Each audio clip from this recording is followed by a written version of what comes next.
Sir, അംഗനവാടികളിൽ മുട്ടയും പാലും നൽകുന്ന പദ്ധതി വിലപ്പെടുത്തുന്നതാണ്. എല്ലാ പ്രവർത്തനങ്ങളിലും മുട്ടയോ പാലോ നൽകുന്നതെന്ന് ഉറപ്പാക്കും. പദ്ധതിയുടെ വിഹിതം 80 കോടി രൂപയായി വർദ്ധിപ്പിക്കുന്നു. കൗമാരപ്രായക്കാരായ പെൺകുട്ടികൾക്ക് വേണ്ടിയുള്ള സൈക്കോ സോഷ്യൽ പദ്ധതിക്കായി 51 കോടി രൂപ വകയിരുത്തുന്നു. സർ, ജെൻഡർ പ്രവർത്തനങ്ങൾക്ക് 9 കോടി രൂപ വകയിരുത്തുന്നു. പ്രധാനമന്ത്രി മാതൃവന്ദന യോജന എന്ന പദ്ധതിയുടെ നടത്തിപ്പിനുള്ള സംസ്ഥാന വിഹിതമായി 30 കോടി രൂപ വകയിരുത്തുന്നു.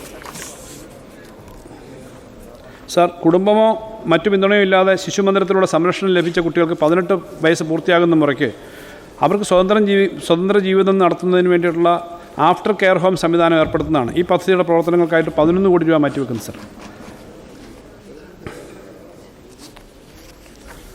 സർ, പോഷകാഹാര മേഖലയ്ക്ക് ആകെ 532.76 കോടി രൂപ വകയിരുത്തുന്നു. കേന്ദ്ര സഹായമായി 379.5 കോടി രൂപ പ്രതീക്ഷിക്കുന്നു. സർ, നാഷണൽ ന്യൂട്രീഷൻ മിഷന് 15 കോടി രൂപ മാറ്റിവെക്കുന്നു. സംയോജിത ശിശു വികസന സേവനങ്ങൾ എന്ന പദ്ധതിയുടെ സംസ്ഥാന വിഹിതമായി 138 കോടി രൂപ മാറ്റിവെക്കുന്നു. സർ, നവകേരള സദസ്സിൽ ഉൾപ്പെട്ട അടിസ്ഥാന സൗകര്യ വികസന പദ്ധതികൾക്കുള്ള ഫണ്ട്. ജനാധിപത്യ ചരിത്രത്തിലെ ഏറ്റവും പ്രധാനപ്പെട്ട അധ്യായമാണ് കേരള സർക്കാർ സംഘടിപ്പിച്ച നവകേരള സദസ്സ്. ലോകത്തിൽ തന്നെ ആദ്യമായിട്ടാണ് ഒരു മന്ത്രിസഭയിലെ മുഖ്യമന്ത്രി ഉൾപ്പെടെ എല്ലാ മന്ത്രിമാരും ജനങ്ങളിലേക്ക് നേരിട്ടിറങ്ങിച്ചെന്ന് ചർച്ച നടത്തി അവരുടെ നിർദ്ദേശങ്ങളും അഭിപ്രായം സ്വീകരിച്ചത്. നവകേരള സദസ്സിൻ്റെ അടിസ്ഥാന പദ്ധതികൾക്ക് 1000 കോടി രൂപയുടെ പദ്ധതി നേരത്തെ പ്രഖ്യാപിച്ചിരുന്നതാണ്. അടിസ്ഥാന പദ്ധതികൾക്കായിട്ട് 210 കോടി രൂപ വകയിരുത്തുന്നു. പ്ലാനിൽ ഓരോ മണ്ഡലത്തിലും പരമാവധി 7 കോടി രൂപ വരെയുള്ള പദ്ധതികൾ ഏറ്റെടുക്കാനാവും. പ്ലാനിൽ വകയിരുത്തിയുള്ളതിന് പുറമെ 500 കോടി രൂപ കൂടി ഈ വർഷം നവകേരള പദ്ധതികൾ പൂർത്തീകരിക്കാനായിട്ട് മാറ്റിവെക്കുന്നു.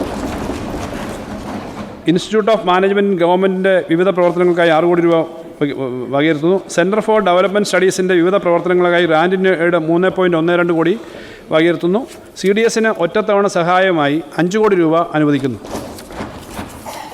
രജിസ്ട്രേഷൻ വകുപ്പിൽ കമ്പ്യൂട്ടർ വൽക്കരണം നടപ്പിലാക്കുന്നതിനായി 5 കോടി രൂപ വകയിരുത്തുന്നു. അടിസ്ഥാന സൗകര്യത്തിന് റെക്കോർഡ് റൂമുകളുടെ ആധുനികവൽക്കരണത്തിനായി 12.6 കോടി രൂപ വകയിരുത്തുന്നു.